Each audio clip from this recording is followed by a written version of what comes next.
মেসোপটেমীয় মহাকাব্য গিলগামেশে প্রতিপক্ষ থেকে বন্ধু হয়েছিলেন গিলগামেশ আর এনকিদু।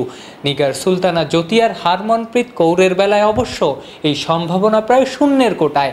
নারী টি-20 বিশ্বকাপের ফিক্সচার ঘোষণার অনুষ্ঠানে পাশাপাশি বসলেও প্রতিবেশী দুই দেশের অধিনায়ক একসাথে হাসছেন, নিদেন পক্ষে কথা বলছেন, এমন মুহূর্ত খুঁজে পাওয়াই দুষ্কর। আচ্ছা, এই ঘটনাকে কি ভারতীয় অধিনায়কের অহমিকা বলা যায়, নাকি শারীরিক ক্লান্তি?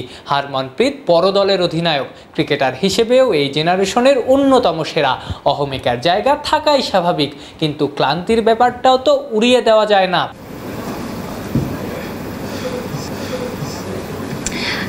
সিলেটে সিরিজ খেলতে থাকা দুই দলের অধিনায়ককে হেলিকপ্টার যোগে ঢাকায় উড়িয়ে আনা হয়েছে। সেখান থেকে সকালে দুজনে গেছেন মাননীয় প্রধানমন্ত্রী শেখ হাসিনার কাছে ট্রফি উন্মোচন করতে। এরপর ফিক্সচার ঘোষণার অনুষ্ঠানে সেই প্রোগ্রাম শেষ করেই আবার উড়াল দিতে হয়েছে সিলেটে। এবারই প্রথম নারী টি-20 বিশ্বকাপের আয়োজক বাংলাদেশ। 3 অক্টোবর ইংল্যান্ড সাউথ আফ্রিকার ম্যাচ দিয়ে শুরু হবে এই আসর। একই দিনে সন্ধ্যায় বাছাই পর্ব পেরিয়ে আসা দলের সঙ্গে ম্যাচ খেলবেন জ্যোতিরা। ঢাকা এবং সিলেট দুই শহরে হবে বিশ্বকাপের সব ম্যাচ। প্র্যাকটিস ম্যাচের ভেন্যু বিকেএসপি। দুটো বড় টুর্নামেন্ট 1.5-2 বছরের মধ্যে আপনার কাছে কি মনে হয়, এই এত বড় দুটো টুর্নামেন্ট রিসেন্ট টাইমে খেলা আপনাদের নারী ক্রিকেটের উন্নতির জন্য কতখানি ইম্পর্টেন্ট, এবং তরুণ নারী ক্রিকেটার আসার পেছনে কতখানি মোটিভেশন কাজ করবে? আমি মনে করি যে বাংলাদেশে বিশ্বকাপ হওয়াতে কিন্তু আমাদের যে উইমেন ক্রিকেটের প্রমোটের যে অনেক কিছু থাকতো না, যে বাংলাদেশে উইমেন ক্রিকেটার ভাবে প্রমোট হচ্ছে না, বিসিবি অনেক ট্রাই করে যাচ্ছে আমাদেরকে প্রমোট করার জন্য, যেন আমাদের গ্রোটা আরও জলদি হয়। সেই ক্ষেত্রে বিশ্বকাপটা কিন্তু আমাদের জন্য অনেক বড় একটা প্লাস পয়েন্ট।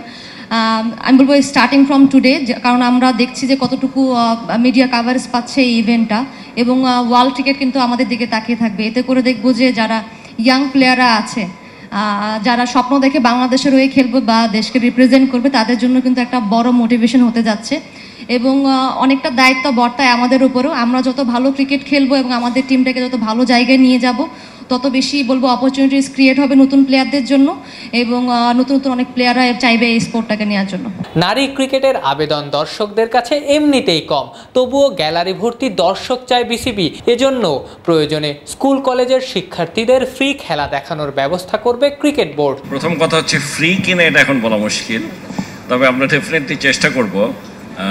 ফ্রি হওয়ার সম্ভাবনা খুবই কম, বাট বোর্ড নিজের উদ্যোগে চেষ্টা করবে যে ওদেরকে মাঠে আনার জন্য। সেটার জন্য হয়তো যদি পেমেন্ট করতে হয় বোর্ড করবে, মানে ওদেরকে পে করতে হবে না। কিন্তু বিশ্বকাপের কোনো টিকিটই ফ্রি না। মানে এই মেসেজটা আমি সবার জন্যই বলছি, যে আমরা হয়তো অনেক সময় টিকিট দেই, সেগুলো কিন্তু ফ্রি না, প্রত্যেকটাই কিনে নিতে হয়। বাংলাদেশ আছে বি গ্রুপে। জ্যোতিদের বাকি 3 প্রতিপক্ষ সাউথ আফ্রিকা, ওয়েস্ট ইন্ডিজ এবং ইংল্যান্ড। আফনান পিয়াল, অলরাউন্ডার।